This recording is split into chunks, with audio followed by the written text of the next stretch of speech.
Thank you for tuning in to Propel Church. Whether you're watching on YouTube or listening to our podcast, we're so glad that you chose to join us today. We believe that God has great things in store for you and hope that you are encouraged and inspired by this message.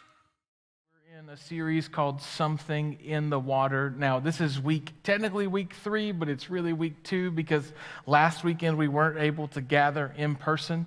It's one of those things we're going to have to navigate as we kind of live in this temporary situation. This is not our permanent home. Last weekend, Cabarrus County Schools made the decision to make sure their staff were safe, so they canceled all weekend activities in light of the hurricane. Here's the good news for us, church. It's only going to be something we have to navigate for 2 years because we have closed on land and we're finishing the design. We're going to build a brand new facility here in Mount Pleasant. And so, thanks to your generosity, we bought 6.88 acres of land in cash. And so God has been good and He's been blessing us. But we're in this series called Something in the Water, and one thing that I need to note just before we kind of jump into the message today, at the end of this series, October 30th, we're going to end with baptism. And if you are a follower of Jesus and haven't gone public with your faith through baptism, it's the next step. I think sometimes we want God to bless what's next, but to do that, we need to be obedient in the now.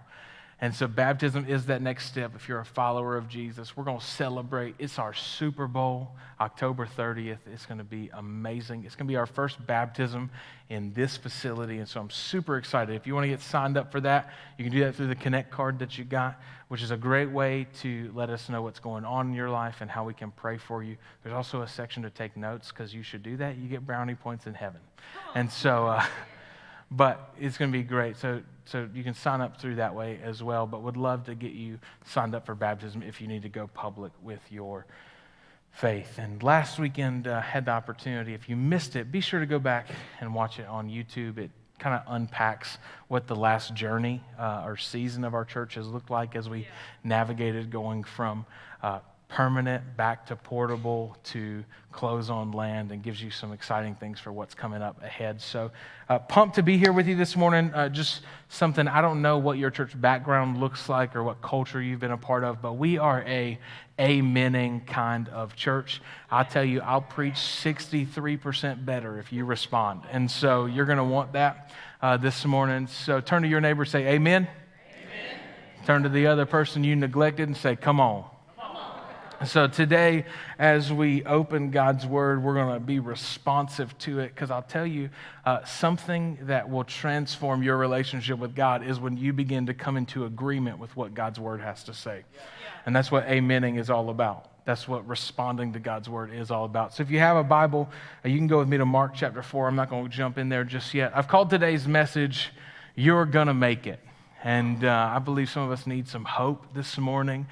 From time to time, we take our team to Birmingham, Alabama. We call it Birmingham, Alabama. It's a wonderful spot because there's a place called Church of the Highlands out there. They trained Tori and I how to plant a church and really what church could look like if we wanted to plant a life-giving church in a town. And so we take our team out there from time to time for some training and things like that.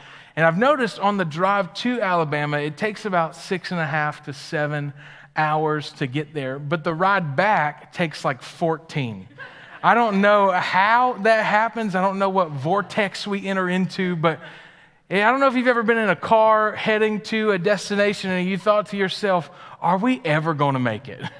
Right? And parents, you know the dreaded, like, are we there yet? When you're 5 minutes into the trip that you know it's going to be 3 hours, right? It's difficult. We've kind of experienced that from time to time. Are we going to make it? And while some instances of that are funny, there's been other times in your life and mine when we went through hardships that we thought, man, we're never going to make it. Like maybe you lost your job and you were thinking to yourself, there's no way I'm going to make it out of this situation. Maybe you jumped into college and now college is, well, it's a lot more harder than you thought it was going to be, and you're like, I'm never going to make it. Maybe you had a relationship with somebody and you ended up in a bad breakup, or you had unexpected bills, or even the loss of a loved one. I think from time to time in our lives, we get into situations where we feel like we're never going to make it out. For me, I was in one of those situations years ago, my senior year of high school. I got kicked out for drug possession. And I remember that day feeling so much guilt and shame. I had a laundry list of drug charges and weapons charges, and I was heading to jail. And I remember them telling me in a few conversations that really my life was over. And I just remember how hopeless I felt. In fact, I had a conversation with my attorney at the time who had said, "Hey, are you finally going to quit selling drugs?" And I said, "You've just told me nobody's going to give me a job. So what else am I supposed to do with my life?" That's where I was at. I was completely hopeless. And I think when we open God's word today, what we're going to find is there's some disciples who end up in a situation where they feel hopeless, but Jesus has a way of responding that I think really sheds light on how you and I can navigate storms when we experience them in life. And so Mark chapter 4 is going to be where we are today, beginning in verse 35. If you don't have a Bible, it's going to be available on the screen. If you need a Bible, be sure to stop by Next Steps on the way out, because we'd love to place one in your hands. Mark chapter 4, beginning in verse 1 or verse 35. If you're ready, say, "I'm ready." Come on. 35 says this: "That day when evening came, he said to his disciples," this is Jesus talking, "Let us go over to the other side." Leaving the crowd behind, they took him along, just as he was in the boat. There were also other boats with him. A furious squall came up, and the waves broke over the boat, so that it was nearly swamped. Jesus was in the stern, sleeping on a cushion. The disciples woke him up and said to him, "Teacher, don't you care if we drown?" He got up, he rebuked the wind, and said to the waves, "Quiet, be still." Then the wind died down, and it was completely calm. He said to the disciples, "Why are you so afraid? Do you still have no faith?" They were terrified and asked each other, "Who is this? Even the wind and the waves obey him."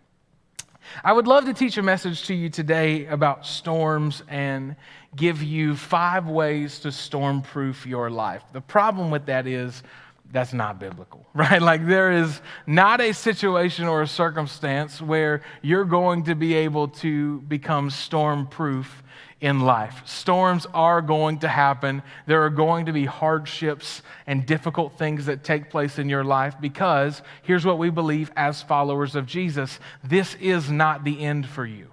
This is not your final resting place. This is not your home. The reason why you experience hardships in the here and now is because you were made for something greater, and that greater thing is ultimate connection and relationship with God, where you can be restored one day back to your original design. That's what we believe as followers of Jesus. So I can't help you storm-proof your life, but what I can help us do today is kind of navigate what it looks like to navigate storms, because it's inevitable. And so when we open the text in Mark chapter 4, we see the disciples have been doing ministry with Jesus. Jesus has been doing miracles. Then they get into the boat to go to the other side of the lake. But while they're on the way, they encounter a storm. Now, I think for the disciples, you've got to think to yourself, Jesus said, "Let's get in the boat and go." Why in the world did he not tell us a storm was coming? Because sometimes, and I'll tell you, you're still going to encounter storms even when you're doing exactly what God told you to do. So they're in the boat, they're navigating this storm, but when the waves pick up a little bit and the wind begins to blow a little bit louder, the sound of the waves crashing against the boat, the disciples begin to panic. And they begin to panic to the point where they're like, "We got to find Jesus. Jesus is a miracle worker. He's been doing miracles. Surely he can do something. And I wonder where has our fearless leader gone?" They go down to the stern of the boat and they see Jesus sleeping. If you've ever felt like your leader was not really leading you, this is the moment they're in. So they begin to think to themselves, does he not care? Does he not understand what's going on? They wake Jesus up from his slumber, and Jesus walks out and goes, "Wind, be quiet, calm down." And then he looks at the disciples for a teaching moment. And these disciples have to be pretty frustrated with the situation and the circumstance, because while they're freaking out, it seems like Jesus has no care in the world. But what Jesus is doing is he's modeling for us what it looks like to live as a follower of Jesus. Now, if you're not a follower of Jesus and you don't have a relationship with him today, there's going to be an opportunity later on to begin that relationship, because the peace that I'm about to teach you about only comes from a relationship with Jesus. And so when Jesus is in this moment, what Jesus is showing them are that storms around you don't determine peace within you. Jesus is showing them that no matter how loud it gets, no matter what storm we navigate or go into, the storms around you don't determine the peace within you when you have a relationship with God. It's not that you're going to become storm-proof or get out of going through storms in life. It's that you're going to be hooked to somebody who is bigger and stronger and greater than any storm you could ever come up against. This is what it looks like to follow Jesus. To live as his followers means that when we come up against hard circumstances and situations, when we come up against moments in our life where we feel like the ship is sinking, that we have hope that surpasses all understanding, that we have peace in the middle of those hardships. This is what we have available to us in Christ. Yeah. Storms don't determine the peace within you. But can I be honest with you and tell you that there's been times in my life where I felt like the ship was going to sink and then I was going to go down? Anybody else ever been there? You ever had one of those situations where you thought, I will never make it out of this? This is where the disciples are. And you got to think about it when you read Scripture. Sometimes we read through a story and we go, yeah, they made it, so we're good. But they were living it. Right. And sometimes when you're living it, you don't think you're going to make it. Yeah. And so I want to give you 3 things that I find in the text today that I think will help you and I navigate storms in our lives to experience peace. Here's the first one. Number 1, God said you would make it. God said you would make it. If you go back to the opening parts of the text in Mark 4, verse 35, it says, that day when evening came, he said, this is Jesus, to his disciples, let us go over to the other side. Now, when we read this, we kind of think about it a little more casually, and we go, oh, so it's kind of like an invitation. Hey, let's go to the mall. Let's go get something to dinner. Like, let's go get some food. Come on, because everybody needs food.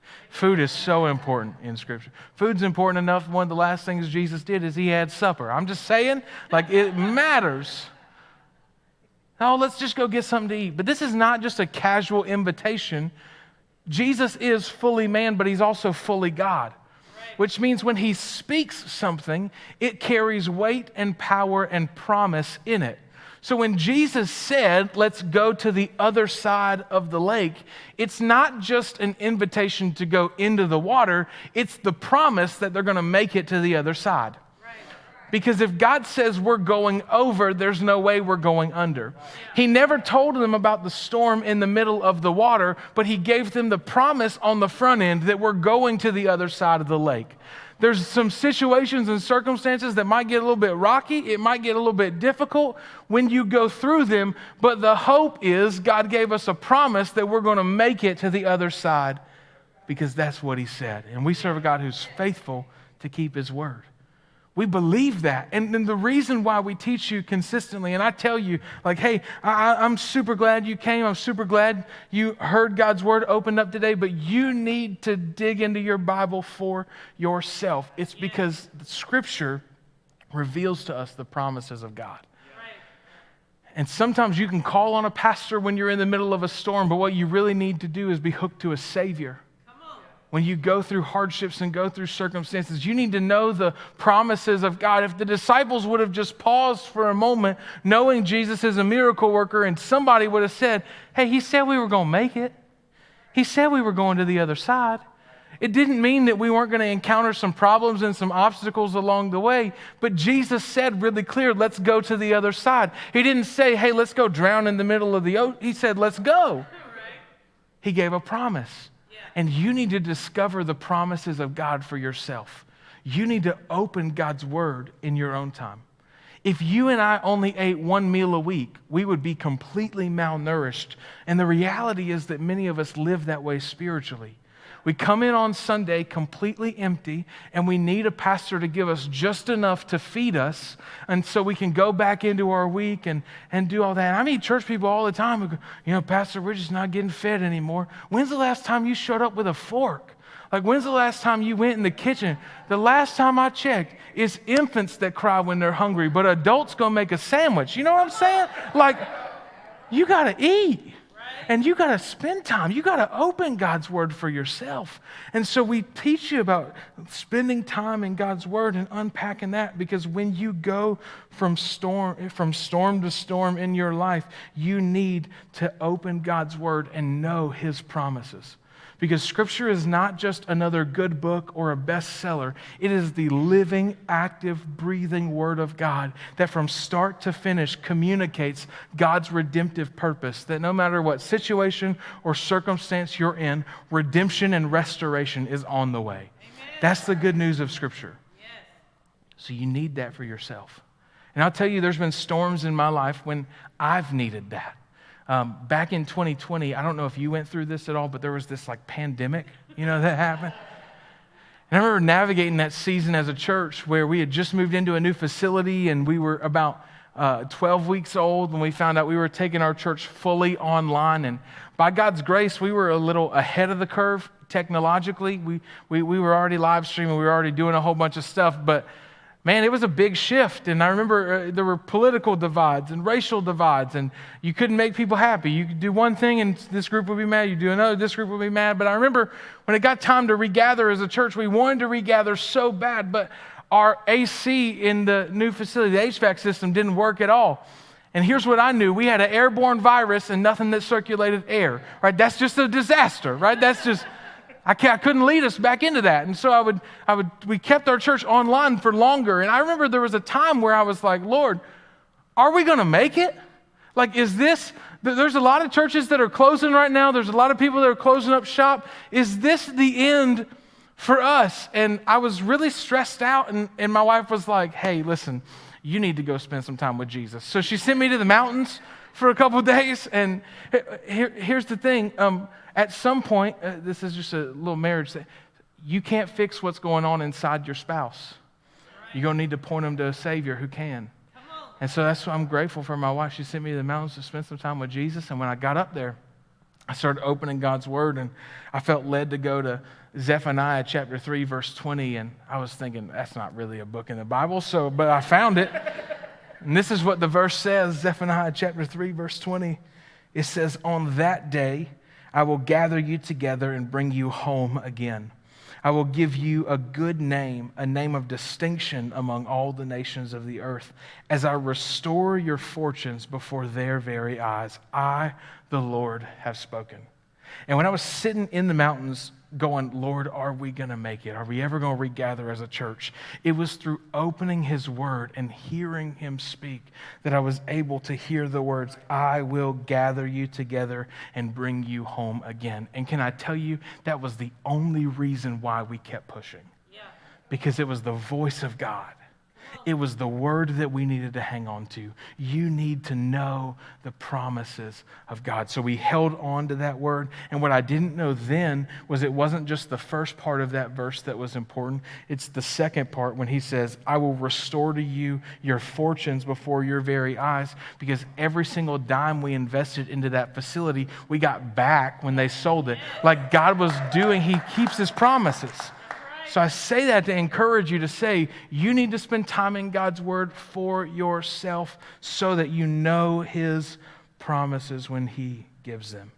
We keep reading in Mark chapter 4, verse 37. It says, a furious squall came up and the waves broke over the boat so that it was nearly swamped. Jesus was in the stern, sleeping on a cushion. The disciples woke him up and said to him, Teacher, don't you care if we drown? And then Jesus got up, he rebuked the wind and the waves and said, Quiet, be still. And the wind died down. It was completely calm. Here's the next thing for you. The words you speak in a storm will create chaos or calm. We see two different responses to the exact same situation. On one hand, you have the disciples.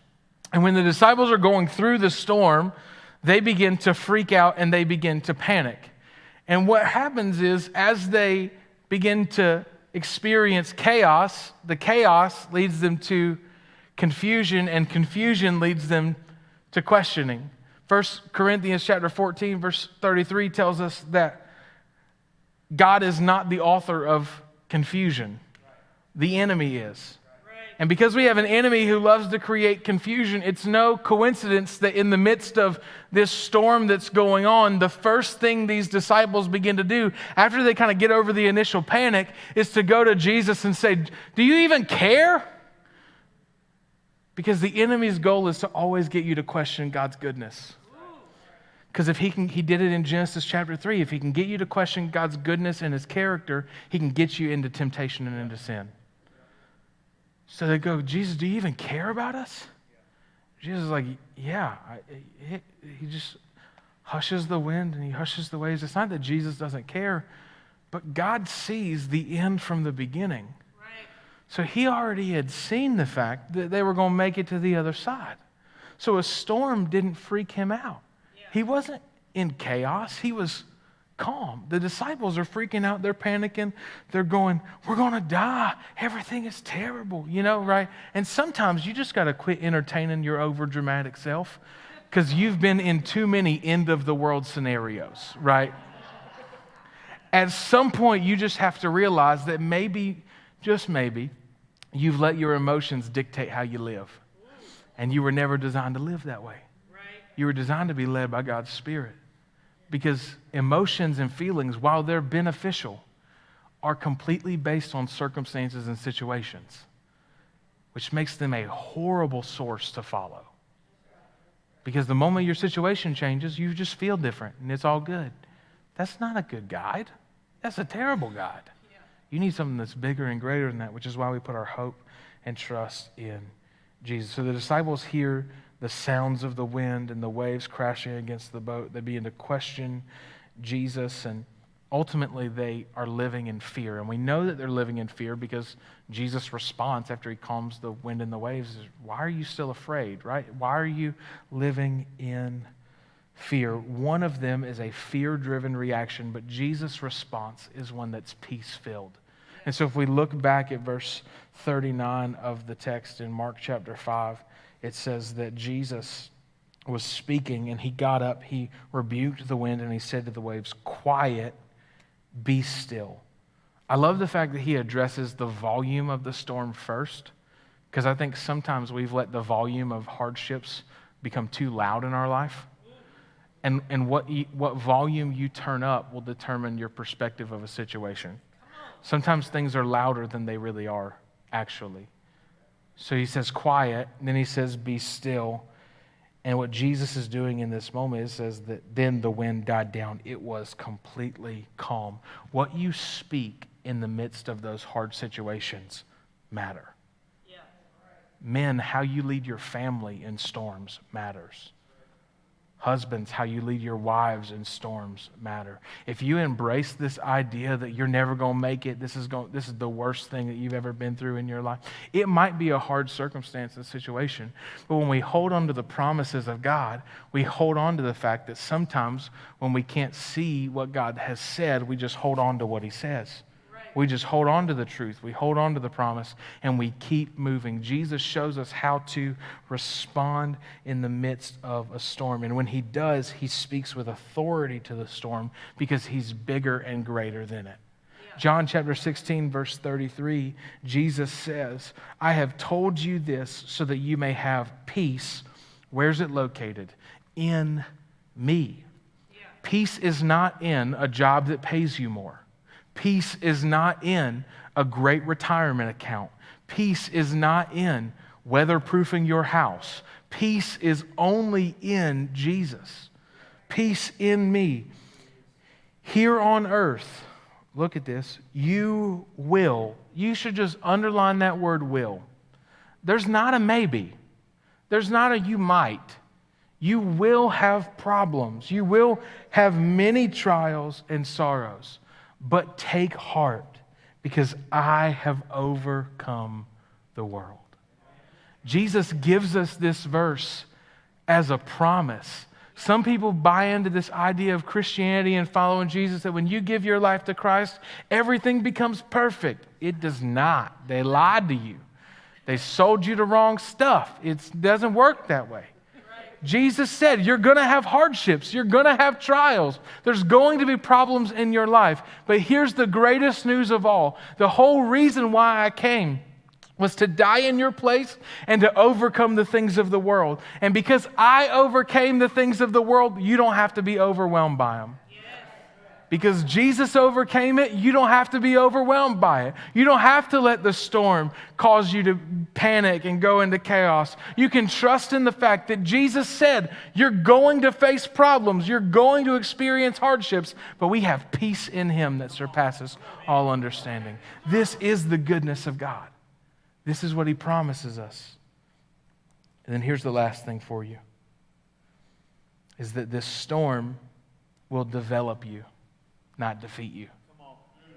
The storm will develop you, not defeat you.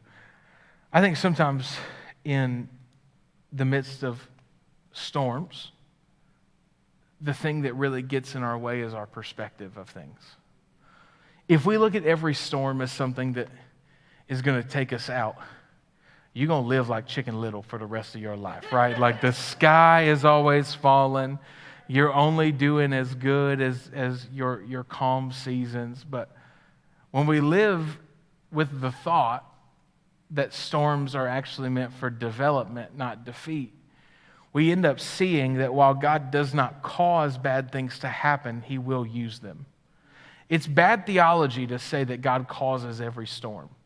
And some of us have experienced that, or we've embraced that in our life. When we go through hardships or hard circumstances, we think that's God punishing us.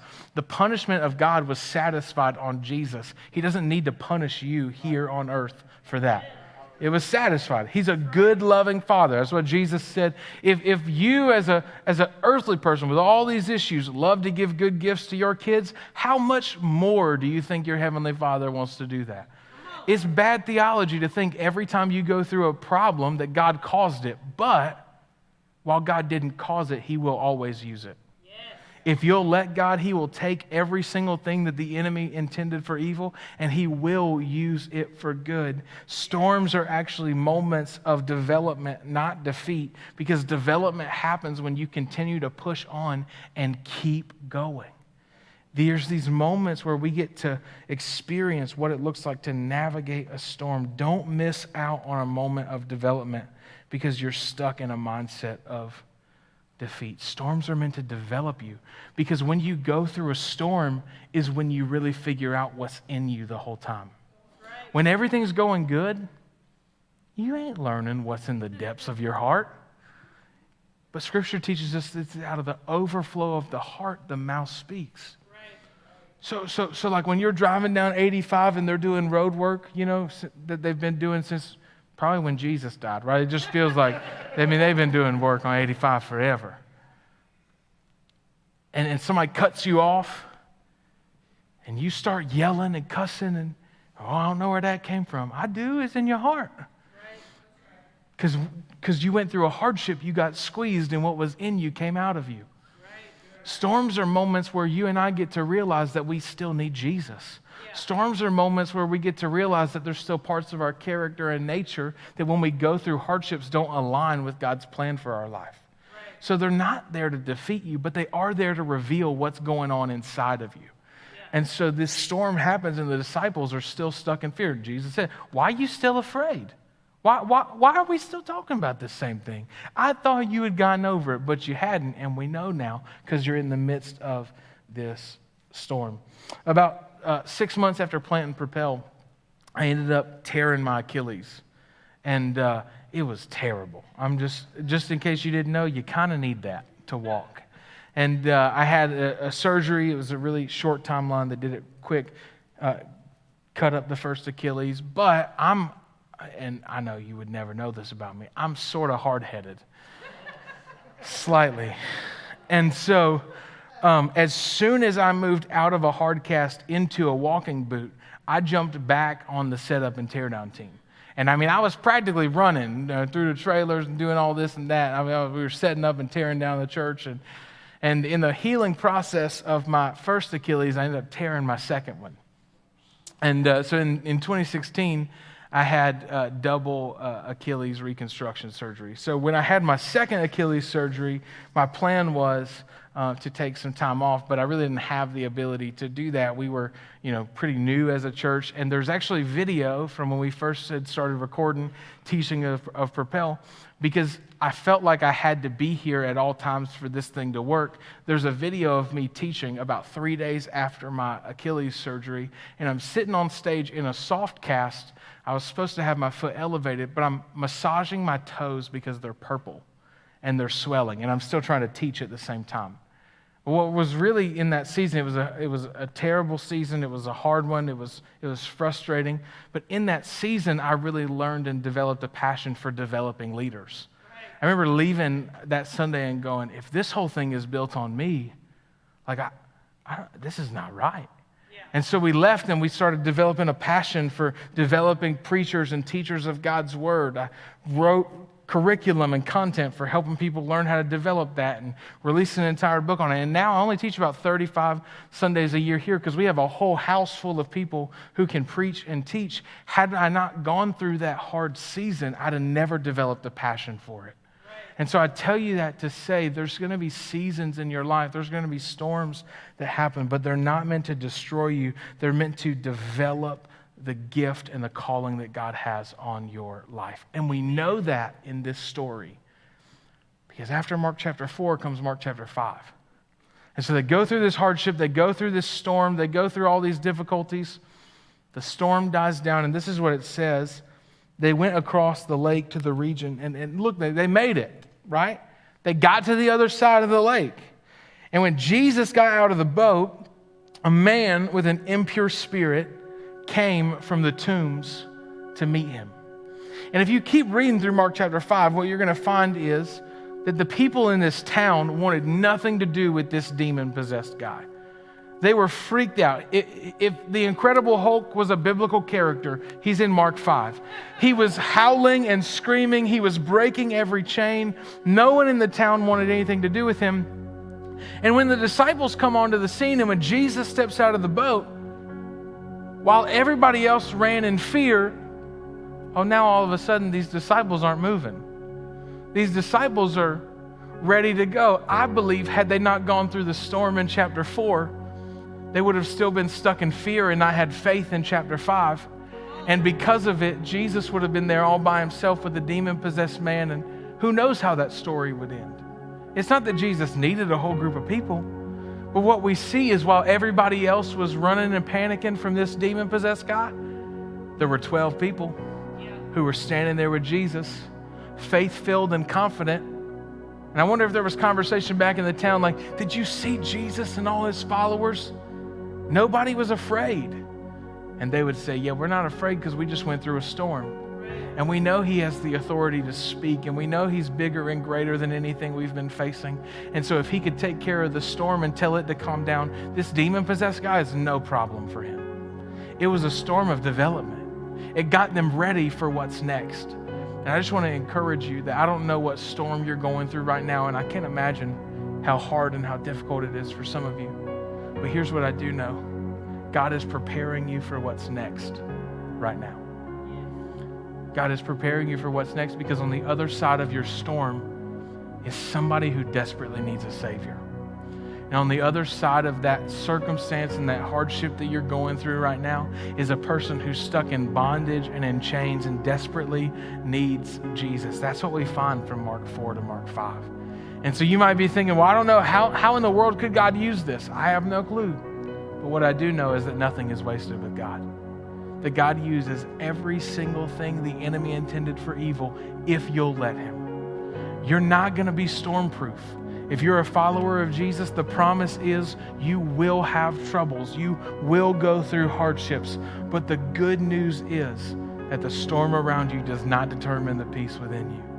That you get to believe and hold on to the promises of God, because if he said you were going to make it, you're going to make it. That you get the opportunity to not be led by your circumstances, your situations, and your feelings, but instead be led by the Spirit of God and speak with calmness in the midst of even the craziest situation. And know that in all storms, God is developing you, that He's not destroying you or tearing you down. This is the hope that we have readily available for us in Jesus. But if you don't have a relationship with Jesus today, you don't yet have access to that peace, that hope, and that joy. But the good news is that God loved you so much, and He loved me so much, that He would send Jesus to die in our place. That Jesus would come and He would live a sinless life because sin had created a debt on our lives, and that debt had to be covered. And while nobody else was signing up to pay for your debt, Jesus said, they can take my life, and they did. He was obedient to the point of death on the cross. And because Jesus died on the cross, if you place your hope and trust in Him now, you have access to that peace. You have access to that hope. You can navigate any storm because He that is in you is greater than anything that's in this world. Today, I think some of you need that hope. But it starts with a relationship with Jesus. So with every head bowed, every eye closed around the room for just a moment, maybe you're in here and you'd say, you know what, Pastor, when you talk about needing that hope, I realize I don't have a relationship with Jesus, but today I want to begin one. If that's you, for just a moment, would you just boldly declare that by lifting your hand in the air and saying, hey, I need to begin a relationship with Jesus today? Come on, I see that. Here's what we're going to do, church. Nobody prays alone. We all pray together. Will you repeat this after me?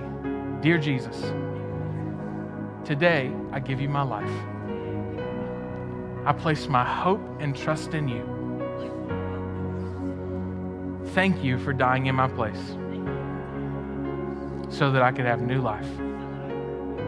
In Jesus' name, amen. Hey, thank you so much for checking out today's message at Propel Church. We pray that God spoke to you powerfully.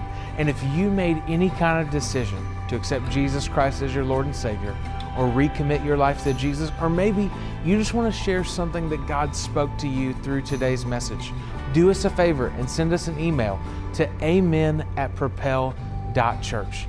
And if God is using this ministry to impact your life and you'd like to partner with us financially, you can do so over at propel.church/give. We pray God's blessing and favor over your life and believe that the best days have yet to come.